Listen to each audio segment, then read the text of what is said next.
السلام علیکم۔ ہیلتھ آبشار میں ہڈیوں کے مسائل کے سلسلے کا یہ دوسرا پروگرام پیش کیا جاتا ہے، جس میں آپ کو اپنے نظام ہضم کو بہتر اور مؤثر بنانے کے لیے اپنی غذا پر توجہ دینی ہوگی، اور اس کے ساتھ مجرد نسخہ جات پیش کیے جاتے ہیں جو طب نبوی کی روشنی میں مرتب کیے گئے ہیں اور جنہیں استعمال کر کے آپ انشاءاللہ صحت مند ہو جائیں گے۔ آئیں اب ہم چلتے ہیں اپنے موضوع کی طرف، جس کا عنوان ہے نظام ہضم اور جوڑوں کا درد۔ بعض اوقات نظام ہضم کی خرابی کی وجہ سے بھی جوڑوں کا درد ہوتا ہے، اور اگر ابھی ہڈیوں کے مسائل شروع نہیں ہوئے تو کلونجی 50 گرام، کستہ شیری 10 گرام، سویا کے بیج 2 گرام لے کر ان کا سفوف بنا لیں۔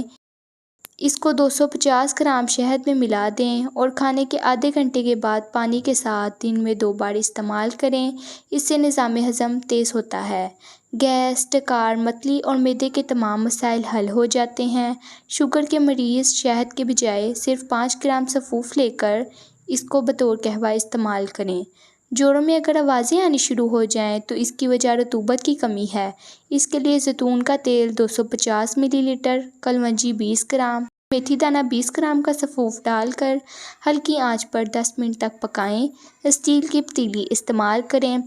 5 گھنٹے کے بعد اس کو چھان کر شیشی میں ڈال لیں اور رات کو اس کی مالش کرنے کے بعد ململ کے کپڑے سے باندھ لیں۔ جوڑوں کو ہوا نہ لگنے دیں۔ جوڑوں پر مالش گول دائرے کی صورت میں کریں اور بہت ہلکے ہاتھ سے کریں۔ سوجن، درد اور اکراہٹ کو ختم کرتا ہے۔ انشاءاللہ اس سے آپ کو 15 دن کے اندر آرام آ جائے گا۔ بعض اوقات کام کی زیادتی کی وجہ سے پٹھوں، گردن، کندھوں میں درد ہوتا ہے اور یہاں کے پٹھوں میں سخت تکلیف ہوتی ہے۔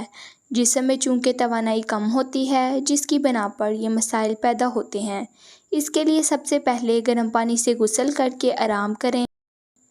50 گرام زیتون کے تیل میں کھانے کا 1 چمچ کلونجی یا تل کا تیل ملا کر حسب ضرورت گرم کر کے متاثرہ حصے پر لگائیں اور دودھ میں سوجی 2 چمچ ڈال کر پتلا سا حلوہ بنا کر شہد ڈال کر استعمال کریں، یا دودھ میں ویٹا بکس ڈال کر لیں۔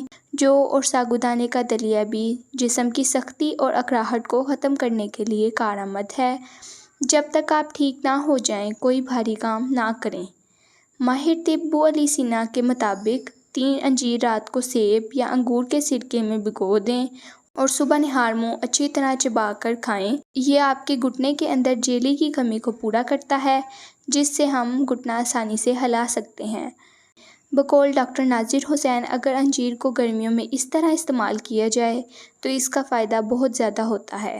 ڈاکٹر ناظر حسین کہتے ہیں کہ طب پاک یعنی پاکستانی حکماں نے جو نباتات پر تجربے کیے ہیں وہ بہت ہی مجرد ہیں، لیکن یونانی حکماں کا اس میں کوئی عمل دخل نہیں، لیکن پھر بھی ان کی ادویات زیادہ مشہور ہیں۔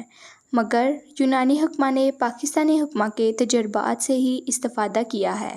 حافظ ابن طیب اور امام رازی کے مطابق انجیر کو کھانے کی عجیب و غریب تاثیر ہے۔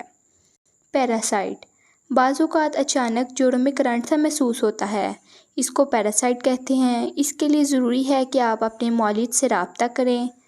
اسکنگوری 5 گرام، سنبلا جڑیں 5 گرام، موسلی 5 گرام، مصری 5 گرام لے کر ان کا سفوف بنا لیں۔ 1 چائے کا چمچ صبح اور 1 رات کو کھانے کے بعد پانی کے ساتھ لیں، یا سلاجید کا 1 ٹکڑا 1 کپ دودھ میں ڈال کر پی لیں، اور اگر سلاجید پتھر کی صورت میں ہے تو آدھا گرام پتھر گرم دودھ میں ڈال دیں اور اس کے حل ہونے کے بعد اس کو آہستہ آہستہ پی لیں۔ جو کہ دلیے کا ناشتہ کم از کم 6 ماہ تک مسلسل کریں۔ انجیر، خوبانی اور کھجور میں سے کوئی ایک 7 سے 9 دانے دن کے مختلف اوقات میں استعمال کریں۔